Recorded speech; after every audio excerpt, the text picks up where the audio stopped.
Assalamualaikum warahmatullahi wabarakatuh.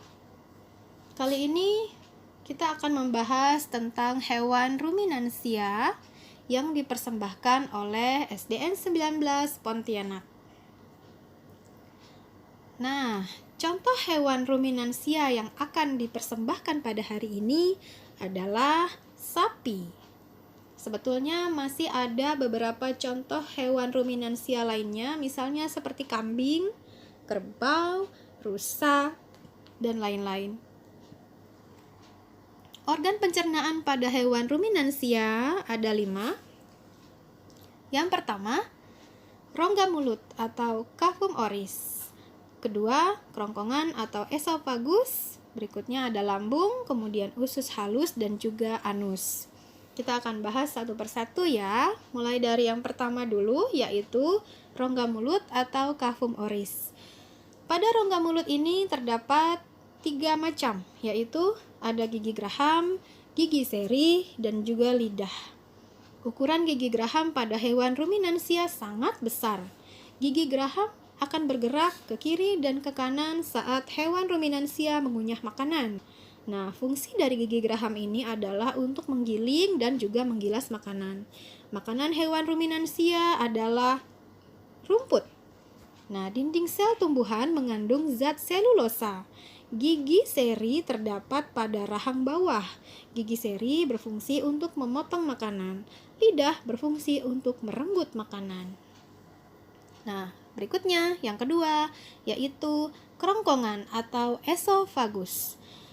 Esophagus atau kerongkongan merupakan saluran organ penghubung antara rongga mulut dan juga lambung. Pada esophagus, makanan tidak mengalami proses pencernaan. Makanan hanya sekedar lewat saja sebelum kemudian nantinya digiling di dalam lambung. Ukuran esophagus ini umumnya 5 cm. Esophagus dapat melebar menyesuaikan dengan ukuran dan tekstur makanan yang dimakan oleh hewan ruminansia. Selanjutnya, yang ketiga, yaitu lambung. Nah, dari kerongkongan, makanan menuju ke lambung. Lambung adalah tempat untuk menampung makanan sementara waktu. Lambung berfungsi untuk memproses pembusukan makanan dan menghasilkan enzim selulase yang dapat mengurai selulosa. Di dalam lambung terdapat 4 ruang, yaitu yang pertama, ada yang namanya rumen, atau nama lainnya adalah perut besar, ada retikulum atau perut jala, ada omasum atau perut buku, dan juga ada abomasum atau perut masam. Nah, untuk 4 ruang yang terdapat pada lambung ini akan dibahas sebentar lagi. Yang tadi itu, apa yang pertama? Yaitu rumen, retikulum, kemudian omasum, dan juga abomasum. Nah, di sini kita akan bahas satu persatu. Mulai dari yang pertama dulu. Nah, yang pertama adalah rumen atau perut besar. Ada apa pada rumen? Nanti kita lihat sebentar lagi. Nah, rumen atau perut besar. Rumen ini merupakan bagian lambung yang paling besar. Rumen adalah tempat pertama masuknya makanan setelah melewati esophagus. Esophagus tadi ingat apa? Ya, esophagus adalah nama lain untuk kerongkongan pada hewan ruminansia. Nah, rumen ini dapat menampung banyak makanan. Itu sebabnya rumen disebut juga sebagai perut besar karena rumen dapat menampung banyak makanan tadi ya. Selanjutnya, selain rumen atau perut besar, ada juga yang namanya retikulum atau perut jala. Nah, di dalam retikulum, makanan akan diaduk-aduk dan dicampur dengan enzim hingga menjadi gumpalan kasar atau bolus.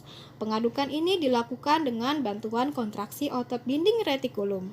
Gumpalan makanan ini kemudian didorong kembali ke rongga mulut untuk dikunyah yang kedua kalinya, hingga nanti akan menjadi lebih sempurna. Hewan ruminansia disebut juga hewan memamah biak karena proses mengunyah makanan yang 2 kali.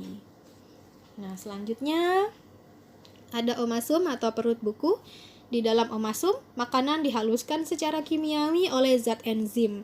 Terjadi proses absorpsi air untuk mengurangi kadar air pada gumpalan makanan yang dilakukan oleh dinding omasum. Di dalam omasum, bakteri akan mati dan dicerna sebagai protein hewan dari ruminansia ini atau hewan ruminansia. Selanjutnya adalah abomasum. Pada abomasum, makanan diproses secara kimiawi yang dibantu oleh enzim-enzim pencernaan. Gumpalan makanan dicerna dengan bantuan enzim dan asam klorida. Abomasum mengeluarkan enzim dari dindingnya namanya enzim pepsinogen. Enzim dan asam klorida berperan sebagai desinfektan bagi bakteri jahat yang ikut masuk bersama makanan. Dalam abomasum terjadi fermentasi selulosa dengan bantuan bakteri. Nah, ini ada penjelasan lanjutan masih tentang abomasum ya. Pada abomasum terjadi fermentasi selulosa dengan bantuan bakteri. Hasil fermentasinya berupa asam laktat, asam lemak, asam asetat, vitamin, dan gas. Hasil fermentasi tersebut sebagian diserap, sebagian gas diabsorpsi, kemudian dikeluarkan melalui paru-paru, dan ada pula yang dikeluarkan pada saat sendawa melalui perut. Selanjutnya, ini yang keempat, usus halus dan anus. Usus halus berperan untuk menyerap sari-sari makanan yang telah digiling halus di dalam lambung. Sari-sari makanan diedarkan ke seluruh tubuh dan menjadi energi. Usus halus terdiri atas 3 bagian, yaitu duodenum, jejunum, dan ileum. Nah, dengan demikian, maka berakhirlah pembahasan tentang hewan ruminansia ini. Semoga materi pada hari ini bermanfaat untuk semuanya. Dengan demikian, maka saya akhiri. Assalamualaikum warahmatullahi wabarakatuh. Semangat dan selamat belajar.